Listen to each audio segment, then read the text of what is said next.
Bonsoir à toutes et à tous et bienvenue à ce cinquième After Work, le rendez-vous hebdomadaire proposé par la FSPF et diffusé en direct sur la chaîne Vox Pharma ainsi que sur les ondes de Pharma Radio. Ce soir, direction la région Occitanie, en compagnie de la tête de liste FSPF pour les élections URPS, Valérie Garnier. Bonsoir. Bonsoir à tous et à toutes. Donc, moi, je suis Valérie Garnier, je suis pharmacien dans le Gard, donc qui est un des 13 départements de la région Occitanie, une pharmacie rurale à proximité de Nîmes. Et actuellement, donc, je suis présidente de l'URPS des pharmaciens d'Occitanie. Nous accueillons également l'un de vos colistiers, Arnaud Linière. Bonsoir. Bonsoir, oui, je suis Arnaud Linière, je suis pharmacien à Montauban et président du syndicat du Tarn-et-Garonne. Avec nous également le président du syndicat des pharmaciens de l'Hérault et de la Fédération méditerranéenne des syndicats pharmaceutiques, Frédéric Abécassis. Bonsoir, Frédéric Abécassis, pharmacien à Rougen depuis 26 ans et président depuis une vingtaine d'années du syndicat des pharmaciens de l'Hérault et depuis 9 ans de la Fédération méditerranéenne. Et le président du syndicat des pharmaciens de la Haute-Garonne, Philippe Verne. Bonsoir, donc Philippe Verne, pharmacien à Muret, de la Haute-Garonne, donc coprésident du syndicat de la Haute-Garonne et président alter ego de Fred Abécassis et président de Midi-Pyrénées. Merci à tous les quatre d'avoir répondu présent ce soir. Avant de vous entendre, nous parlerons informatique et relations conventionnelles avec Valérian Poncinet, président de la commission Convention et système d'information de la FSPF. Mais commençons tout de suite par un tour d'horizon de l'actualité de ces derniers jours avec le président national de la FSPF, Philippe Besset. Bonsoir Philippe. Bonsoir. Bonsoir. Donc tout de suite, je voulais vous poser la question sur la vaccination anti-Covid par les pharmaciens. Où en est-on? C'est pour bientôt? Je ne suis pas content, Christophe. Vraiment, c'est pas bien. Voilà. Qu'on soit un peu clair. Je vous avais pas dit parce que chaque vendredi, nous avons une réunion avec le directeur de cabinet d'Olivier Véran et donc nous faisons le point sur l'actualité de la vaccination. Les patients sont toujours au comptoir des officines en demande de savoir comment ça va se passer pour le vaccin AstraZeneca. La semaine dernière, les informations qui nous ont été données n'ont pas été suivies d'effet. À l'heure où je parle, le décret autorisant la vaccination par les pharmaciens n'est pas sorti, n'est pas paru. Or, on nous avait promis qu'il sortirait mardi ou mercredi. Voilà. Donc, c'est mon coup de gueule du soir. Je ne suis pas content parce que nous avons besoin d'informations fiables. Qu'est-ce qui va se passer? Quelles sont les informations, on va dire, à jour? Ce qui est sorti, c'est l'autorisation du vaccin AstraZeneca en ville et pour les grossistes répartiteurs, donc de déconditionner les produits. Nous allons recevoir aujourd'hui, normalement dans la nuit ou demain matin ou plus tard, un DGS urgent pour organiser la distribution des vaccins aux médecins pour les patients prioritaires. Et cette vaccination commencera, dont la vaccination commencera le 25 février. Les pharmaciens les médecins d'abord, vont devoir se déclarer auprès d'une pharmacie référente et la choisir donc. Et en faisant ça, ils vont pouvoir obtenir 10 doses pour vacciner 10 patients dans la semaine qui va commencer le 25, donc de jeudi au mercredi d'après. Les pharmaciens vont devoir déclarer les médecins qui les ont choisis avec donc le nombre de doses qui est un flacon maximum, sur le portail de télédéclaration du chiffre d'affaires. Donc, ce portail va comprendre un nouvel onglet, un nouveau module qui sera disponible à partir de lundi 15 et jusqu'à mercredi 17.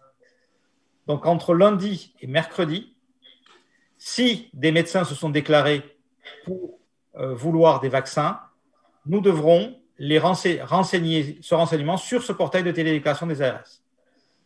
À partir de là, nous recevrons, donc le 17 c'est fermé, D'accord ?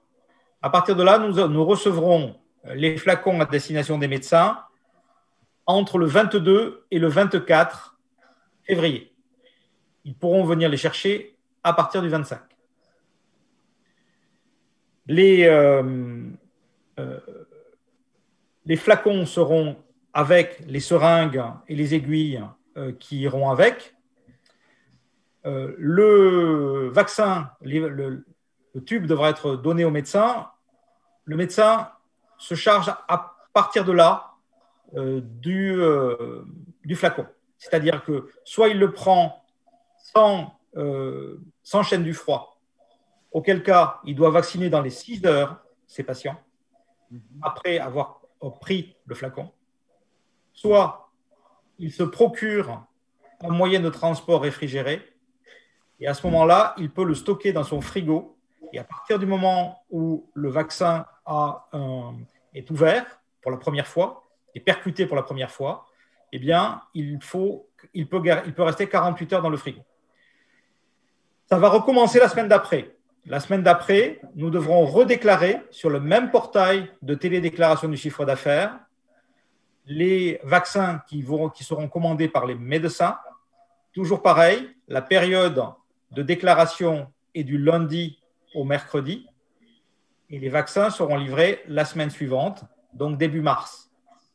Donc pour ces 2 semaines, la vaccination débute pour les patients avec comorbidité uniquement chez les médecins. Nous n'avons aucune perspective pour les pharmaciens et c'est ça mon coup de gueule. Je suis bien d'accord que nous devons tout faire pour nos patients. Et je suis bien d'accord que les patients prioritaires avec comorbidité, c'est normal que ce soit eux qui soient les premiers. C'est un geste de santé publique, c'est ce qu'a dit la HAS. Mais ils auraient pu au moins donner une perspective aux pharmaciens. Je réclame la sortie du décret le plus rapidement possible et une date de début de la vaccination en officier pour qu'on puisse renseigner nos patients. Enfin, là aussi, je ne suis pas content, mais je l'ai déjà dit dans la presse pro et un petit peu partout, le tarif, parce qu'on a quand même négocié, on est en concertation sur le tarif sur le vaccin. Donc, pour les doses que nous remettrons aux médecins, nous aurons une rémunération de 3,45 € par délivrance. Et si nous remettons plusieurs flacons, c'est 1 € de plus par flacon. Donc, c'est potentiellement 3,45 € plus 1 € les semaines plus tardives, pas la première, puisqu'il n'y aura qu'un seul flacon. Et pour la vaccination elle-même par le pharmacien, le tarif sera de 7,90 € plus 5,40 € pour la déclaration SIDEP. Comme je l'ai dit, je souhaite un alignement sur le tarif des médecins, c'est-à-dire 9,60 € plus 5,40 €. Quant au tarif de 3,45 € par délivrance, nous avions tous compris que c'était 3,45 € par flacon et pas par délivrance. Donc ça, ces options d'assurance maladie, elles ont été, je les ai envoyées également directement au directeur de cabinet d'Olivier Véran. C'est Olivier Véran qui signera le texte sur les prix. En même temps, j'espère que le texte sur l'autorisation de vaccination. Mais la profession ne comprendrait pas qu'il n'y ait pas, en même temps que la délivrance aux médecins, la perspective pour les patients et pour les pharmaciens de la vaccination en officine. Voilà les actualités sur la vaccination. Si j'ai bien compris, en fait, le médecin, il commande chez le pharmacien. C'est ça. Qui après passe commande, c'est ça. C'est ça. Le médecin commande chez le pharmacien et le pharmacien passe commande sur le portail de télédéclaration du chiffre d'affaires que nous avons désormais l'habitude d'utiliser pour le chiffre d'affaires et qui comporte désormais une autre fonctionnalité qui est la commande du vaccin. À partir de lundi 15, n'y allez pas tout de suite, ça ne marche pas encore. Ce sera ouvert lundi 15. Et en ce qui concerne les tests antigéniques à l'officine, il y a aussi des nouvelles modalités, notamment en cas de résultat positif d'un patient à un test. Oui, comme vous savez, les variants du virus arrivent sur le territoire et il est important de les tracer et d'isoler immédiatement les personnes qui sont atteintes de ces variants. Et donc, nous avons eu un DGS urgent dimanche qui nous dit qu'à partir du moment où un test antigénique est positif, il faut orienter le patient vers un test PCR de criblage. la FSPF a réclamé au ministère la possibilité d'une coopération de proximité avec les biologistes. Il faut savoir que cette coopération de proximité, elle doit être à l'initiative du biologiste ou du pharmacien, mais elle ne sera pas obligatoire, elle est optionnelle. Donc ça veut dire quoi? C'est qu'actuellement, la réglementation ne le permettant pas, actuellement, la seule possibilité, après le test antigénique positif, c'est de dire au patient de contacter le laboratoire et de rentrer chez lui. Mais il faut qu'il contacte le laboratoire pour aller faire le test PCR de criblage. Ce qui serait mieux, c'est que le pharmacien, vu qu'il a encore le patient avec lui, pour le patient, ce serait mieux pour le patient, il puisse faire un deuxième prélèvement que le laboratoire viendrait chercher de telle manière à ce que le patient puisse s'isoler immédiatement chez lui et qu'il n'ait pas à ressortir pour éventuellement contaminer d'autres personnes. Ce n'est possible qu'en coopération de proximité et ce n'est possible qu'avec une évolution de la réglementation. On attend 2 points. La possibilité pour le pharmacien de faire un prélèvement dans l'officine. La loi ne lui permet pas, lui permet de faire des prélèvements dans des centres, mais ne lui permet pas de faire le prélèvement à l'officine. C'est débile, mais ne me demandez pas pourquoi c'est comme ça que c'est écrit. Voilà. Et deuxième point, facturer le prélèvement de 9,60 en plus du test. Il a fait le test à 30 €. Il doit pouvoir facturer en plus un deuxième prélèvement. Ça aussi, pour l'instant, ce n'est pas possible. Donc, il faut que ça le devienne. Quand tout ça sera mis en place, je vous le dirai évidemment. Mais pour l'instant, ce qu'il faut retenir, c'est qu'il faut, dès que vous avez un test antigénique positif, il faut dire au patient que le test RT-PCR de criblage est désormais la règle et qu'il doit donc contacter le laboratoire. Dès qu'on pourra simplifier le parcours, on vous dira quand ce sera possible. Et une précision, qu'il s'agisse de la vaccination, enfin la future vaccination à l'officine ou la réalisation de tests antigéniques, il est nécessaire d'activer sa ICPS auparavant? Alors, la ICPS, c'est l'outil qui permet de déterminer qui est le professionnel, le pharmacien, quel pharmacien, titulaire ou adjoint ou associé, à l'intérieur de l'officine. Et ça, c'est nécessaire pour un certain nombre d'actes en coordination. Pour accéder à SIDEP, c'est obligatoire. Pour accéder à la vaccination, pour accéder au système d'information pour la vaccination par le pharmacien, ce sera obligatoire. Donc, vous devrez actionner votre ICPS. Les 10 000 pharmaciens qui ont fait des tests antigéniques l'ont déjà activé. Mais si on regarde le réseau, on a 100% des pharmaciens qui dispensent le médicament, c'est notre cœur de métier. On a 85% des pharmaciens qui font des vaccins grippe et on a 45% des pharmaciens qui ont fait des tests antigéniques. C'est uniquement ces 45% qui ont activé la ICPS. Tous ceux qui ont fait des vaccins et comptent faire des vaccins doivent l'activer. Faites-le aujourd'hui parce que ce n'est pas simple et il vaut mieux le faire maintenant que quand la vaccination sera en place. Donc, vous avez encore quelques jours. Je suis absolument désolé de toutes ces nouvelles qui sont dans une complexité inouïe, alors que le programme de la fédération, c'est de simplifier les dispositifs. Et vous voyez bien tous les enjeux qui sont devant nous. Et ces enjeux de simplification, il faut absolument les prendre à bras-le-corps. Là, on est en phase de crise Covid. On se prend toutes les complexités dans la tête. Et tout ça parce que ça n'a pas été prévu. Donc, moi, je vous le dis, là, on fait de l'actualité, mais quand on fait de la prospective, c'est la simplification. Il faut arrêter avec des dispositifs qu'on n'arrive pas à comprendre. Il faut que le logiciel… Mais bon, Valérien en parlera. Je ne vais pas m'énerver sur le sujet. Justement, vous avez déjà poussé un coup de gueule à propos de la vaccination anti-Covid qui tardait un petit peu, mais j'ai vu aussi sur les réseaux sociaux que vous avez eu un échange quelque peu tendu avec la députée Martine Vonner. Pouvez-vous nous en dire un peu plus? Écoutez, les députés sont des représentants de la nation. Ils ne sont pas là pour être les représentants d'une corporation que d'ailleurs ils défendent très mal. il est exact que Martine Vonner est médecin de formation et que c'était sa profession avant d'être députée, mais en l'occurrence, elle n'est pas médecin, elle est députée du peuple quand elle parle maintenant. Or, il n'était pas possible d'insulter les pharmaciens comme elle l'a fait. Elle les a insultés collectivement et elle a insulté un pharmacien individuellement dans la suite de ses réponses. Donc, elle les a traités d'épiciers, c'est ça, pardon? D'une part, elle a voulu les insulter parce qu'en fait, quand on traite quelqu'un d'une autre profession, en fait, on insulte les deux professions. Parce qu'il n'y a pas de problème avec le statut d'épicier. Mais dans son propos, c'était bien sûr avec une connotation négative. Voilà. Donc, et après, elle a traité un pharmacien de sinistre pharmacien. Enfin, c'est vraiment pas possible. Donc, elle a été, donc je l'ai effectivement recadré. Ça nous a valu des échanges vifs sur Twitter qui ont été assez suivis, et avec beaucoup de soutien, notamment d'autres politiques, de députés, de grands médias également qui nous ont soutenus là-dessus, et jusqu'au ministre qui nous a soutenus à l'Assemblée nationale.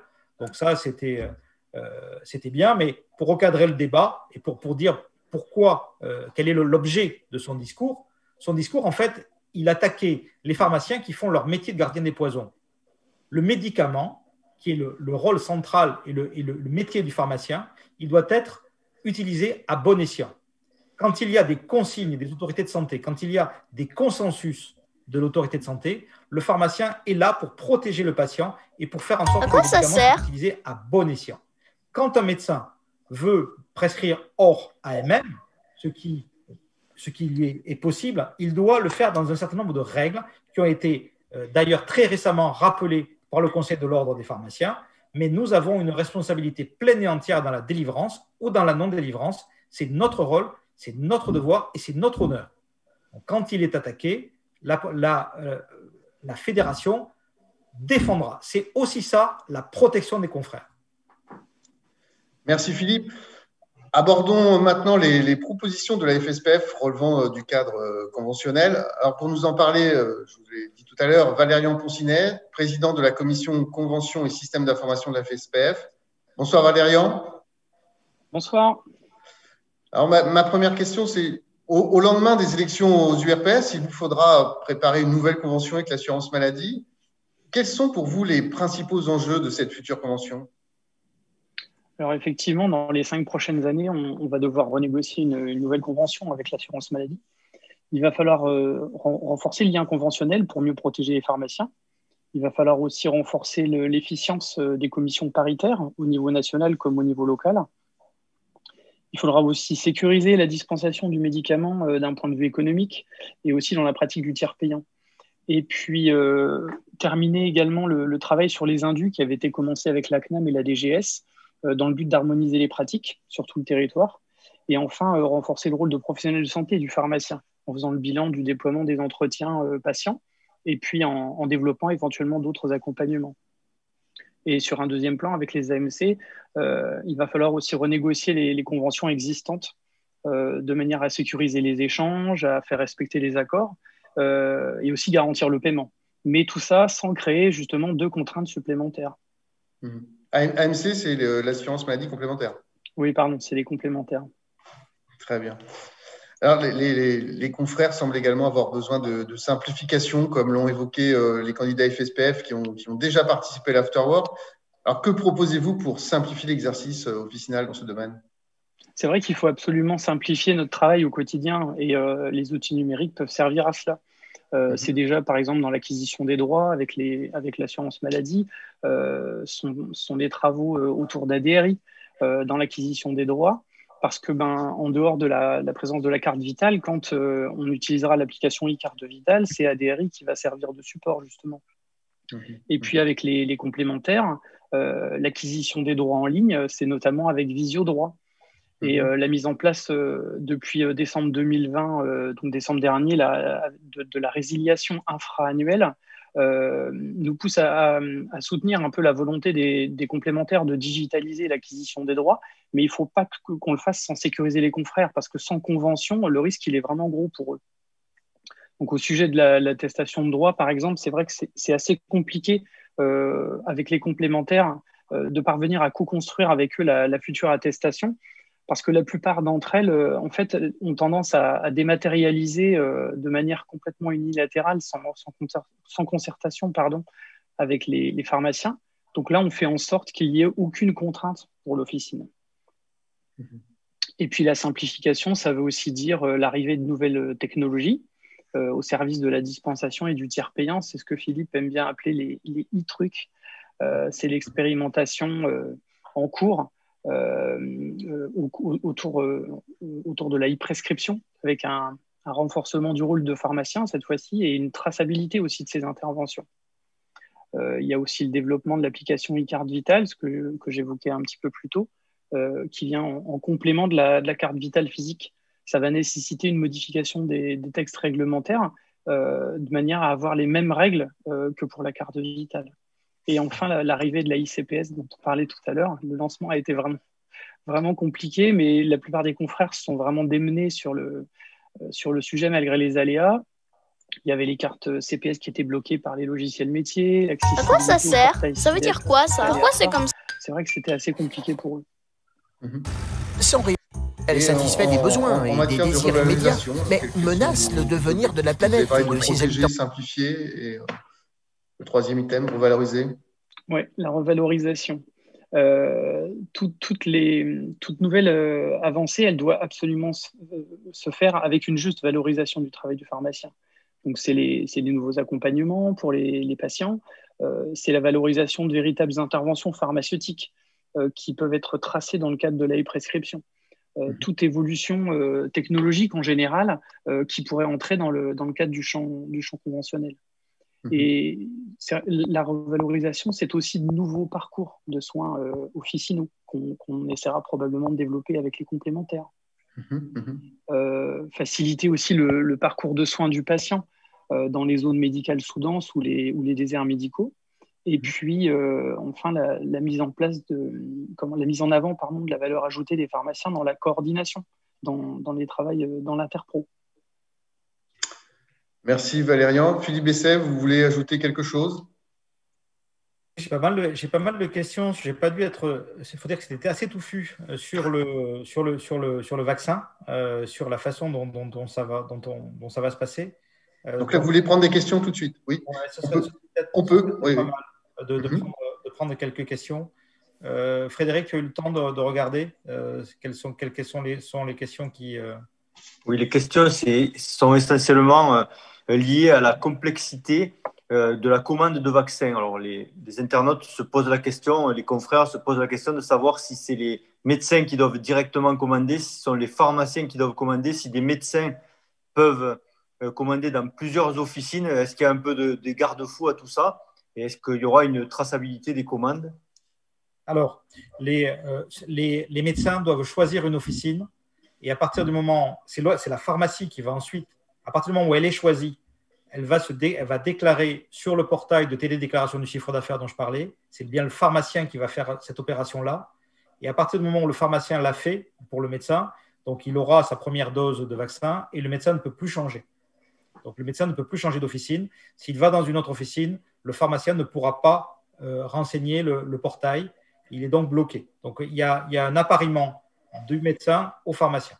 Le médecin pourra éventuellement changer, c'est le texte le prévoit, mais au mois de mars, par une procédure qui lui appartiendra. Donc c'est bien le médecin qui choisit le pharmacien, c'est le pharmacien qui renseigne le système d'information et qui passe la commande, mais une fois que ça c'est fait, le médecin ne peut plus changer d'officine, ne peut plus aller ailleurs. Donc il n'y a pas de risque de nomadisme.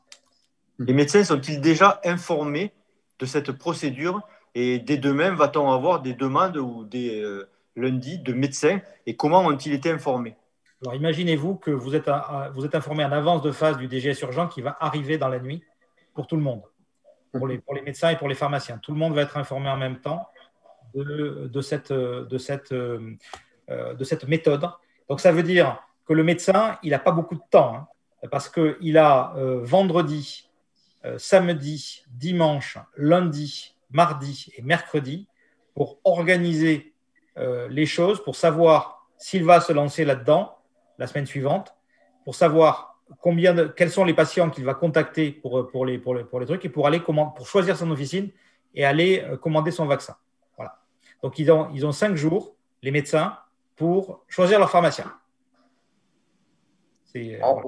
On peut prendre une autre question, ou alors, Philippe, si vous voulez nous parler des e-trucs. Les e-trucs, comme vous voulez. Non, je veux bien parler effectivement du programme, on est là pour ça. Le sujet de la digitalisation, moi, je vous ai déjà dit ce que je pense de la e-paperasse. Ce que je trouve, c'est qu'en fait, on est certes aidé par la technologie, mais on en devient esclave. Donc, il faut arriver à tordre le système de telle manière à ce que les outils nous servent dans l'avenir et que nous ne soyons pas esclaves. Donc, par exemple, les e-prescriptions, la e-prescription, ça va théoriquement révolutionner notre exercice. Pensez, on va aller chercher l'ordonnance sur un serveur. Théoriquement, les médicaments vont s'afficher automatiquement sur notre écran et nous devrons contrôler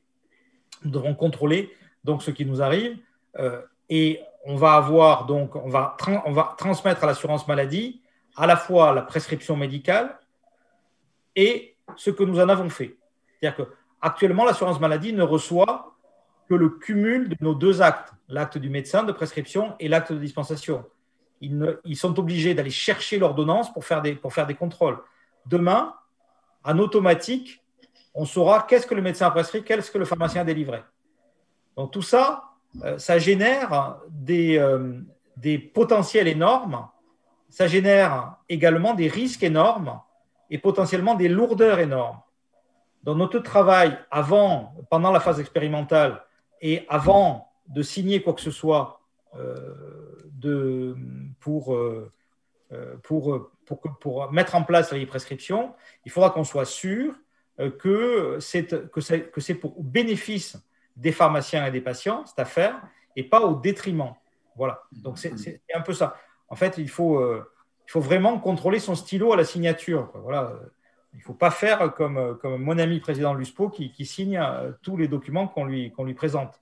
Voilà. Donc, il faut signer ce qui est positif et vraiment faire attention avec les négociations conventionnelles. Voilà.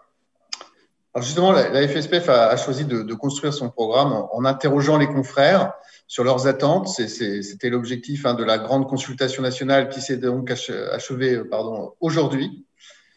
Alors Philippe, est-ce que vous pouvez nous dire combien de confrères y ont répondu? Est-ce que vous avez le dernier chiffre? Non, parce que je l'aurai malheureusement à minuit ce soir et je n'ai pas demandé, parce qu'il y a eu une dernière relance une dernière relance ce matin. Je sais qu'on a dépassé les 6 000, mais je ne sais pas à combien on en est. Donc, on va voir. J'attends le dernier chiffre. Je l'aurai demain matin. Voilà. Et par contre, ce qui m'épate, et ce qui est vraiment très, très impactant, c'est qu'on avait laissé le champ aux confrères pour s'exprimer. Non pas, ce n'était pas des questions fermées. On leur avait demandé de s'exprimer. Et donc, je vous ai dit que ça a beaucoup augmenté. Et donc, j'ai 400 pages de textes de pharmaciens qui ont expliqué qu'est-ce qui était important pour eux. Donc, Jocelyne est en train de le lire. Elle est en train de sélectionner. Et je vais faire ça ce week-end aussi, puisque nous avons une conférence de presse lundi pour présenter les résultats en réel et présenter le programme, du coup, qui fera suite à ces derniers éléments. Alors Valérie Garnier, je vous passe la parole. Est-ce que vous avez des retours, vous, de la grande consultation dans votre région? Oui, ça a été déjà un acte vraiment apprécié par les pharmaciens de pouvoir se retourner vers eux et leur demander ce qu'ils pensent de leur situation. Oui, Philippe parle de beaucoup de choses à lire. Effectivement, quand je vois au niveau de la région, simplement Occitanie, mais c'était très intéressant. Il y a énormément de verbatim. J'y ai passé un bon moment aussi parce que je trouve que au-delà des camemberts qui sont très intéressants, mais où on peut retrouver un petit peu la même chose d'une région à une autre, le plus enrichissant là-dedans, c'est d'aller récupérer les verbatim parce qu'on réalise vraiment beaucoup de choses à ce niveau-là et je me suis attachée à les lire tous pour la région.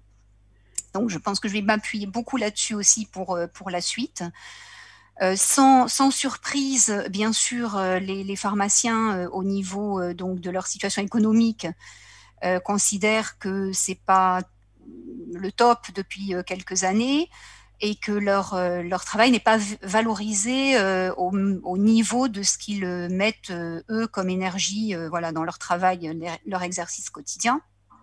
Mais un chiffre intéressant quand même, 90% veulent davantage d'investissement, notamment ce qui ressort, et on le voit dans les verbatims, la vaccination qui revient sans arrêt.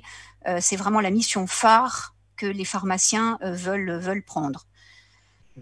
Ensuite, au niveau des exercices de soins coordonnés, c'était intéressant également parce que quand on leur pose la question sur l'organisation qui leur semble la plus adaptée pour travailler en exercice coordonné, ils mettent en avant les CPTS parce que je pense qu'on en parle énormément dans la presse professionnelle, etc.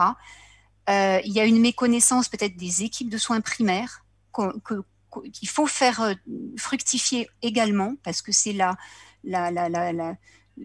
clé de voûte de ces CPTS. Et paradoxalement, alors qu'ils placent les CPTS en tête de l'organisation pluripro qui pense la plus appropriée, il y a une bonne moitié qui dit que c'est une usine à gaz. Et oui, c'est pas faux, mais l'URPS doit être là pour accompagner justement cette prise en main des pharmaciens dans cet exercice coordonné, quel qu'il soit, depuis les ESP jusqu'au CPTS. Voilà ce que je peux dire qui ressortait un petit peu de façon en exergue. Voilà. Alors vous l'avez dit, vous allez vous appuyer bien sûr sur les résultats pour construire votre programme. Mais vous pouvez déjà nous indiquer quelles seront les priorités de votre mandat? Donc déjà, je voudrais un peu parler de notre liste. Oui, donc il y a 15 candidats. Qui vont donc se présenter, puisqu'au final, on aura 15 élus pour la région Occitanie, qui est une grande région. Pour rappel, c'est une région qui a fusionné il y a 5 ans, 13 départements.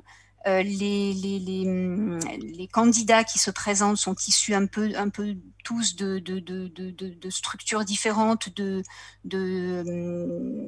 coins différents de la région, avec des typologies d'officines très variées. Mais en tout cas, même s'ils se différencient de par leur exercice ou rural ou plutôt de ville, ils ont tous en commun, tous ceux de la liste, le fait que depuis des années, ils s'investissent pour la défense de la profession. Donc, ce n'est pas des petits nouveaux, c'est des personnes qui sont connues. Donc, voilà pour la liste. Ensuite, au niveau du programme, donc... je ne vais pas faire un inventaire à la Prévert parce que ça va parler à personne. Ce que j'aimerais bien, c'est définir les grandes lignes. Alors, j'ai parlé de l'Interpro. Alors, effectivement, c'est le sujet qu'il faut mettre en tête du prochain mandat. Alors, dans l'Interpro, c'est également le travail avec les autres URPS, les 10 URPS représentés dans la région Occitanie. Travail qui doit être étroit avec toutes ces professions pour co-construire donc des structures comme les CPTS. Il faudra également accompagner les pharmaciens au sein de ces CPTS. En fait, on peut agréger beaucoup de choses. Ça facilite beaucoup de choses. Ça facilite tout ce qui est nouvelles missions. Elles sont beaucoup plus pratiques à mettre en place si on est déjà en exercice coordonné. Également, il faudra développer pour faciliter la relation entre les différentes professions, développer des outils. Valérian en a parlé. C'est également quelque chose dans lequel il faudra accompagner les pharmaciens. C'est développer le télésoin, c'est développer la messagerie sécurisée instantanée. Voilà. Au-delà des messageries sécurisées, c'est vraiment le WhatsApp sécurisé qui doit prendre le pas et sur lequel on doit accompagner les pharmaciens pour les aider dans cette pratique interpro. Agrégé aussi à ce même sujet, c'est le partenariat avec les étudiants. Ça aussi, j'y tiens beaucoup parce que les étudiants qui se destinent à faire officine, c'est vraiment des partenaires essentiels. Je reviens toujours sur ces e-outils qui peuvent accompagner les pharmaciens d'officine dans la prise en charge de ces nouveaux outils. Donc, ça peut être intéressant vraiment de travailler avec eux, mais dans un vrai partenariat. Voilà. Ensuite, bien sûr, tous les sujets qui rejoignent aussi beaucoup les verbatims dont je parlais tout à l'heure, c'est-à-dire accompagner tous les sujets de prévention et de santé publique. C'est le rôle, c'est l'ADN de l'URPS, ce sujet-là. Et je reviens là encore une fois sur la vaccination qui est essentielle. Donc, pour donner une information, je suis membre de la commission technique des vaccinations à la HAS. Et il y a un sujet qui était en haut de la pile il y a un peu plus d'1 an de ça, mais on sait ce qui s'est passé depuis, qui était d'étudier l'extension des compétences des pharmaciens au-delà de la grippe. Il a été passé sous la pile parce que, ben oui, voilà, la situation sanitaire a fait qu'il y a d'autres sujets qui sont arrivés prioritaires, mais ce sujet que je compte accompagner pour mon nouveau mandat à la commission technique des vaccinations, je veux également l'accompagner au niveau de notre région et pouvoir en faire profiter tous les pharmaciens. Ensuite, alors, aussi au niveau des verbatims, je dois dire que j'ai eu une sorte d'électrochoc au niveau de que pensez-vous de l'ARS? Et là, ça a été un déferlement. Donc, je crois qu'il y aura un gros travail de l'URPS. C'est une structure jeune, l'URPS. Voilà, 10 ans, c'est jeune. Pareil pour l'ARS. Il a fallu qu'on fasse notre place au sein de l'URPS, qu'on soit reconnu. Donc maintenant, on est reconnu et il faut travailler avec l'ARS et dans le sens de l'accompagnement des pharmaciens et vraiment être l'interface entre l'ARS et les pharmaciens qui souvent, donc, dans ces verbatims, ne comprennent pas l'action de l'ARS et par ricochet l'action de l'URPS puisqu'on est vraiment cette interface-là. Donc il y aura un gros travail à faire de représentation des pharmaciens au sein de notre ARS. Ça a bien démarré, je suis confiante là-dessus, mais il y a encore du travail à faire dans ce domaine-là. Voilà, donc j'ai à peu près balayé l'essentiel, il me semble. Merci Valérie Garnier. Je vais passer la parole à l'un de vos colistiers, Arnaud Linière. Alors, faciliter l'interprofessionnalité, ça sera donc l'une de vos priorités ?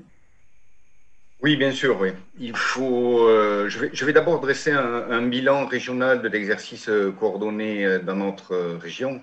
Aujourd'hui, nous avons 9 CPTS qui sont en fonctionnement, 11 qui sont en projet. Déjà, 11 départements sont couverts sur les 13. Et surtout, plus intéressant, 68 projets à l'heure actuelle sont en cours de réalisation, soit au stade de la lettre d'intention, soit déjà en cours de rédaction. Nous avons aujourd'hui 233 maisons de santé pluriprofessionnelles qui sont labellisées. Et donc, vous voyez, l'exercice coordonné est en plein essor. Et le premier rôle de l'URPS, c'est bien sûr de vérifier que les pharmaciens soient bien impliqués dans les projets en cours de réalisation. Le second, c'est surtout de faciliter, promouvoir, accompagner et si possible, simplifier l'accès à l'exercice coordonné des pharmaciens, quelle que soit sa forme, en ESP, en MSP ou en CPTS. L'exercice coordonné doit faciliter la prise en charge, l'accès des soins aux patients, mais elle doit aussi arriver à faciliter le lien ville-hôpital. Et le pharmacien a une place incontournable, est un acteur incontournable. On l'a vu pendant la crise. La crise aura révélé la place centrale de l'officine. Les pharmaciens d'officine ont répondu présents dans chaque opération déployée par le ministère de la Santé et sont devenus, étaient déjà, mais sont devenus des acteurs incontournables. Bien sûr incontournables parce qu'experts du médicament, de l'ordonnance du patient.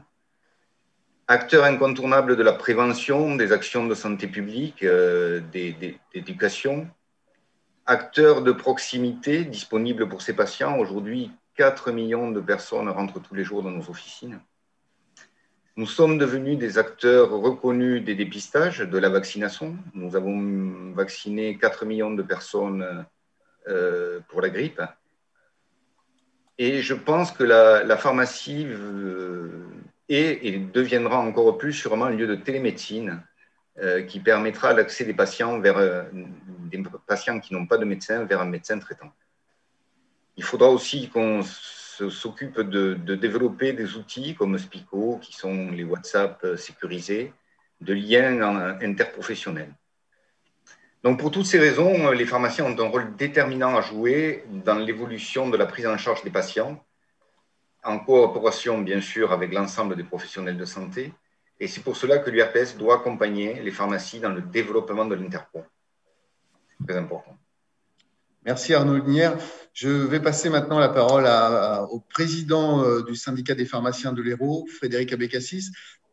Alors, Frédéric, je voulais savoir, est-ce que vous pouvez nous expliquer l'incidence de ces élections aux URPS sur la composition des commissions paritaires locales? Alors, je vais vous prendre un exemple.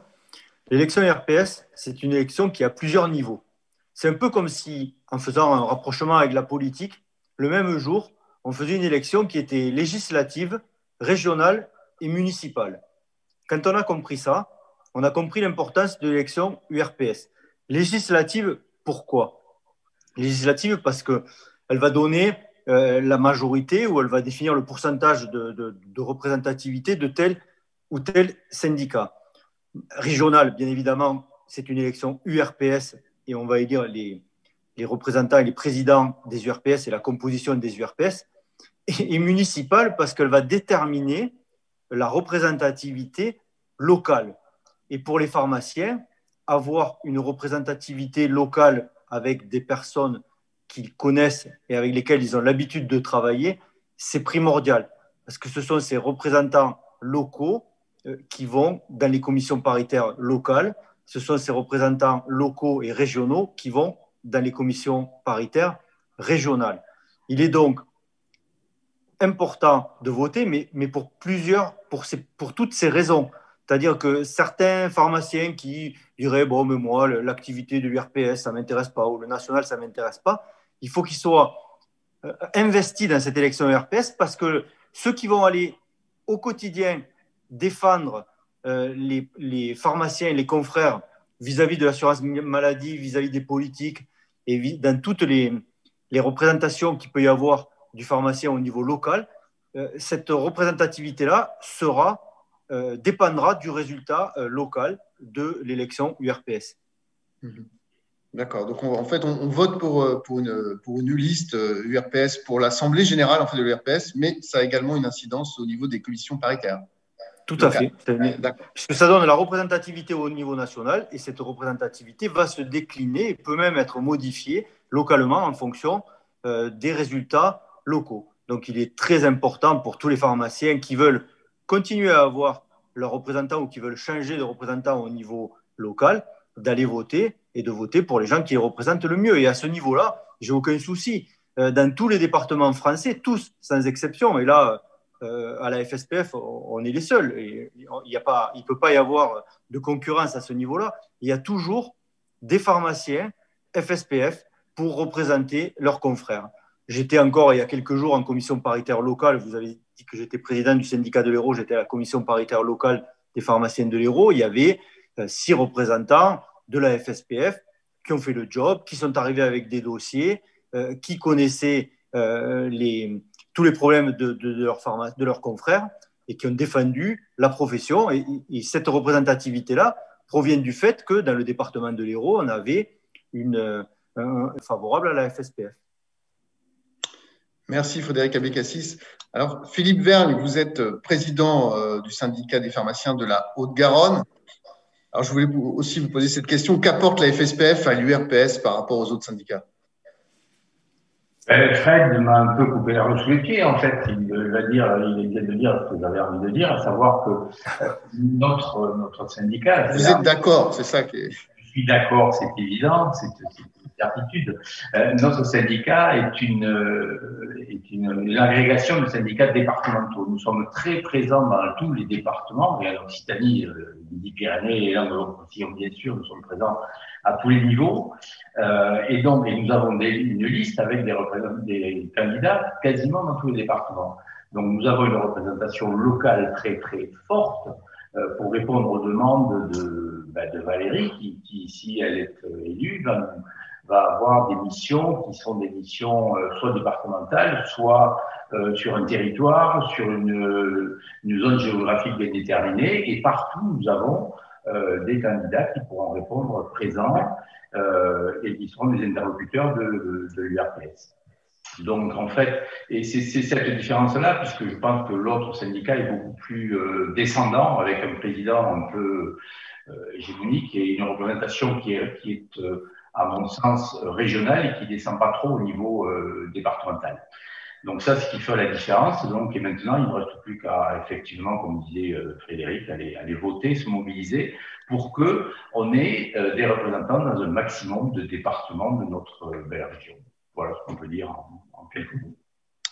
Merci Philippe Vergne. Philippe Besset, vous voulez peut-être compléter ? Écoutez, sur les programmes régionaux, je trouve que les candidats parlent très bien et donc j'ai pas de difficulté. Sauf que un petit détail qui a son importance, c'est que vous voyez derrière moi ma pharmacie avec la croix occitane. Je suis occitan moi-même et donc je vais vous donner un scoop ce soir. Je voterai pour la liste de Valérie Garnier à l'élection de l'URPS. Valérie, tu peux compter sur mon vote. Voilà. Comment ils font les jeunes?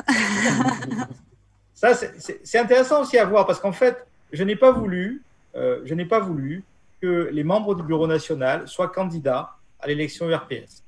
Et ce qu'il faut voir, c'est que ça demande beaucoup de boulot et d'investissement de représenter les confrères. On peut pas faire deux fois, être dans deux endroits. Donc voilà, donc Valérie a fait super bien son job et j'espère qu'elle va continuer pour l'URPS. Frédéric, Philippe, ils sont présidents de syndicats, ils s'occupent de leur syndicat, des relations avec la Sécu, des gardes, de toute la proximité, des liens avec les politiques locaux. Voilà. Et moi, je m'occupe du syndicat national, des liens avec la Sécu, de l'assurance maladie, avec le ministère. Et donc tout ça, ça veut dire qu'on est une grosse équipe et on est une équipe de terrain, de proximité. C'est ça qui me plaît à la Fédé. En fait. Merci Philippe. Je vous propose maintenant de prendre quelques questions. Frédéric, tu les poses ? Oui. Il y avait plusieurs types de questions. Il y avait deux types de questions qui tournent toujours autour du vaccin. Est-ce que la FSPF va proposer une formation pour la vaccination Covid? Ça, c'était la première question. Et la deuxième question portait essentiellement, il y a eu 3 ou 4 questions à ce sujet, sur les effets indésirables. Est-ce qu'on est au courant d'effets indésirables importants liés au vaccin AstraZeneca? Alors, sur la première question, oui. Donc là aussi, vous avez un scoop ce soir. Vous allez recevoir aussi demain un mail de la fédération pour les adhérents. Là, pour le coup, nous avons passé un partenariat avec l'UTIP pour faire mardi soir, donc de 20h30, ça va faire une formation d'1h30 à peu près, plus des questions.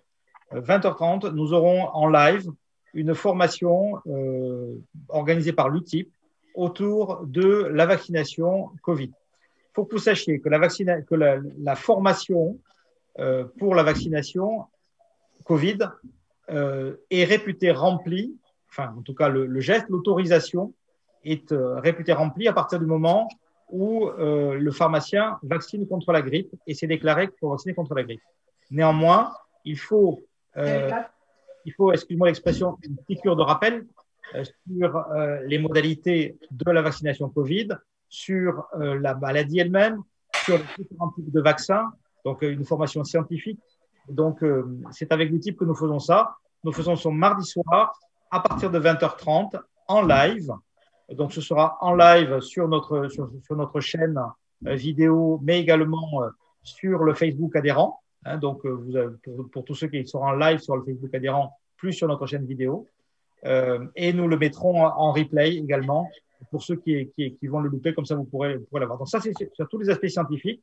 Il y aura aussi tout ce que nous savons sur les aspects, on va dire, médico-économiques et pratiques au niveau de la facturation, mais ça, nous y reviendrons parce que tout ne sera pas stabilisé mardi. Donc, mardi, vous aurez tout ce que nous savons à date sur les aspects médico-administratifs, je vais appeler ça comme ça. Mais par contre, vous saurez tout sur le côté scientifique du vaccin et de la vaccination Covid. Et on y reviendra la semaine d'après. La deuxième question, Frédéric, oui. C'était sur les effets indésirables. Les effets indésirables, oui. Les effets indésirables. J'ai entendu ça. J'ai entendu des services hospitaliers qui avaient vacciné donc les jeunes soignants et qui ont eu à subir un nombre important d'arrêts de travail le lendemain liés à des effets indésirables. J'ai entendu ça. Bon, j'imagine que tout ça est remonté, bien sûr, au niveau de la pharmacovigilance. Moi, de façon assez simple, je ne crois que ce que nous disent les autorités de santé. Parce que dans un moment comme celui-là, il faut, bien sûr, nous, en tant que professionnels de santé, faire remonter les cas de pharmacovigilance, faire remonter l'ensemble des sujets. Mais il ne faut pas, par contre, colporter tout ce qui se dit sur les réseaux sociaux. Nous sommes informés par des GS urgents, par des canaux habituels de l'ordre. Bon, quand vous recevez un message de la fédération, il est certifié. Si jamais il y a quelque chose que nous disent l'ANSM ou la Direction générale de la santé concernant des effets secondaires connus, je le dirai et j'en ferai part à tout le monde. Soyez-en sûrs.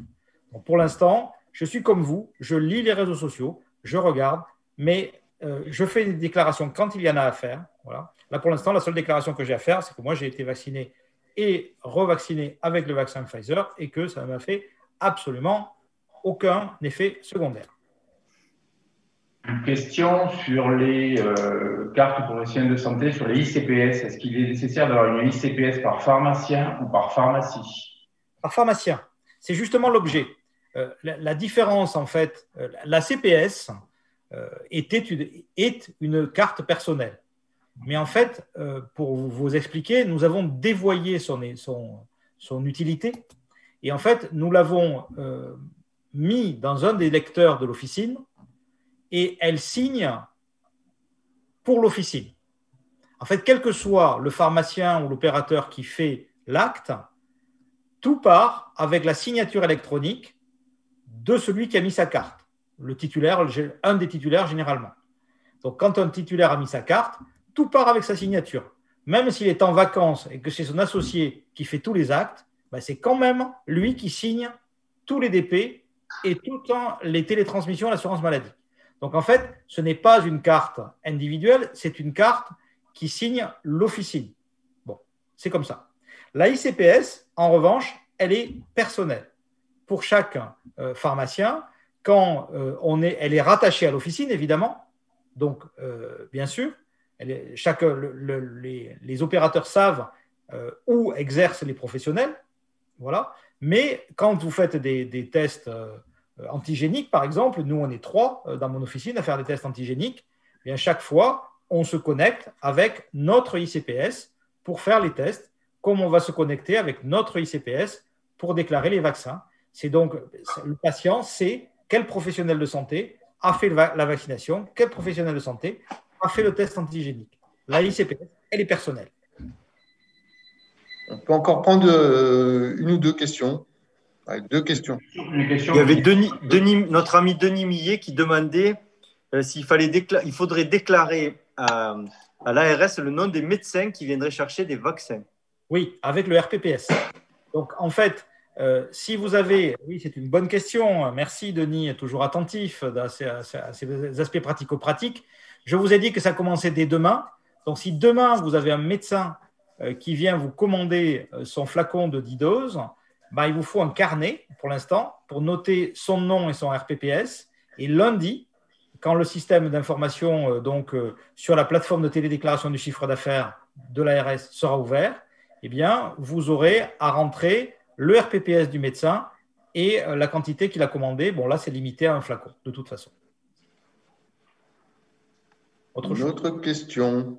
La dernière ou pas? Pourrez-vous, deux, on peut encore 2. Pour préparer la semaine prochaine, pourrez-vous parler la semaine prochaine des chèques multiservices pour acheter des masques utilisables en GMS et pas en pharmacie? La FSPF peut-elle se rapprocher de la CNAM? Donc ça, c'est un sujet en préparation pour la semaine prochaine. Ben, je le préparerai. Donc cette question ne comptait pas, hein. Donc c'est pour la semaine prochaine. On peut encore en prendre 2. Alors les P6, peuvent-ils vacciner? Les étudiants. Les étudiants peuvent-ils vacciner? Pour l'instant, les pharmaciens ne peuvent pas vacciner. Donc, comme vous avez suivi, est-ce qu'ils pourront vacciner? A priori, non. Voilà, a priori, non. Je dirais a priori, non. Mais on ne sait jamais parce que ça va. Normalement, si ça se passe comme ça se passe dans d'autres pays ou dans d'autres cas, on va avoir. Il y a toujours un élément limitant. Voilà. Là, actuellement, l'élément limitant, c'est clairement le nombre de doses disponibles, le nombre de vaccins disponibles, le nombre de doses disponibles. C'est l'élément limitant. Tout le monde se bagarre pour avoir des doses. Un jour, ce sera quelque part entre le début du mois d'avril et la fin du mois d'avril ou le début du mois de mai, on aura suffisamment de vaccins et pas assez de professionnels. L'élément limitant, ce sera le nombre de professionnels qui seront saturés parce qu'il y aura toujours le travail du quotidien et il y aura pas assez de professionnels de santé. À ce moment-là, il faudra se poser la question des étudiants comme d'autres effecteurs pour venir suppléer le manque de professionnels. Et enfin, nous manquerons de gens qui voudront se faire vacciner. Parce qu'à un moment donné, nous aurons fait l'ensemble des volontaires et l'ensemble des gens qui comprennent qu'il faut la vaccination, et l'enjeu sera d'aller chercher les derniers. Voilà. Il y aura les rappels à faire. Voilà les 3 séquences. Là, nous en manquons de doses. Retenez mes mots. Un jour, nous manquerons de professionnels pour vacciner, et après, on manquera de personnes à vacciner. Très bien, Philippe. Alors, une dernière question. Yana. Il y avait des questions qui étaient relatives au DOM. Est-ce que dans la rémunération de la vaccination, il y aura une majoration de DOM? Elle est classiquement, elle est classique. Donc oui, je vais dire que de façon à peu près systématique, c'est pour tous les professionnels de santé. De façon générale, c'est assez interpro tout ça. Et donc, quand il y a une majoration pour une profession, elle est systématiquement pour toutes les autres. Voilà. Moi, je vous ai dit, hein, ce qui vraiment m'horripile dans la vaccination Covid, c'est la différence de traitement, là, avec les médecins. Moi, je comprends très bien, par exemple, qu'un médecin, quand fasse une consultation, et dans la consultation, fasse la vaccination. Auquel cas, il est rémunéré 25 € plus 5,40 €. Voilà. Ensuite, s'il ne fait pas de consultation et qu'il ne fait que des vaccinations à la chaîne parce qu'il a décidé de faire des vaccinations, à ce moment-là, l'acte, c'est un questionnaire qui est normalisé par la Haute Autorité de Santé pour vérifier l'éligibilité et 2-3 questions de santé. Et suite à ce questionnaire, la vaccination. Là, il est rémunéré 9,60 €. Nous, les pharmaciens, on va faire exactement pareil. Donc, ça doit être exactement le même acte, 9,60 €. Je ne revendique pas 25 €. On ne va pas faire une consultation. On va faire une vaccination incluant une recherche d'éligibilité de pratique. Quant au DOM, si les médecins ont une majoration, les pharmaciens auront une majoration. Merci Philippe. Il est maintenant le temps de conclure. Valérie Garnier, un mot de conclusion? Alors, il y a beaucoup de choses qui ont été dites. Disons que je retiendrai, moi, un grand principe, c'est que dans toutes ces nouvelles missions des pharmaciens, c'est pouvoir faire en sorte, donc je parle moi au niveau de ma région, mais voilà, pouvoir faire en sorte que toutes les pharmacies puissent faire la même chose, c'est-à-dire se mettre à la portée de toutes les pharmacies, de toutes les typologies de pharmacies pour qu'elles puissent accéder à ces nouvelles missions avec des outils le plus simplifiés possible. C'est un mot du programme de la FSPF, la simplification. Donc, dans la région, on doit aussi aller vers cette simplification pour que tout le monde puisse accéder aux mêmes outils dans toute pharmacie. Et quand je dis ça, je dis aussi qu'il faut un prérequis.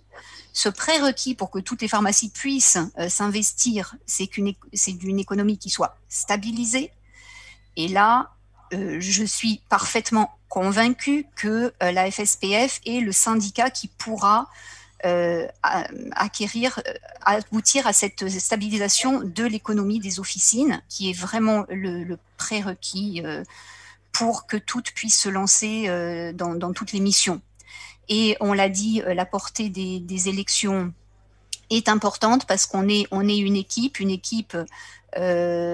au-delà de la région, une équipe nationale, une équipe à tous les niveaux, à la FSPF, et nos relations devront être toujours faites dans ce sens, avec des échanges entre le national, entre les différents départements, voilà, ce relationnel très étroit qui permet d'avoir des actions cohérentes. Voilà, que la cohérence soit aussi le maître mot, accompagnement, cohérence, enfin voilà, toutes ces choses-là. Donc, voter la FSPF, bon là, vous l'avez compris, c'est aussi le prérequis à tout ça. Merci Valérie Garnier, merci à Arnaud Linière, Frédéric Abécassis, Philippe Vergne et Philippe Besset, pardon. Merci à toutes et à tous d'avoir participé à cet afterwork. La semaine prochaine, ce sera toujours à 19h. Nous serons en direct avec les candidats d'une autre région. En attendant, je vous souhaite une bonne soirée à toutes et à tous. Merci.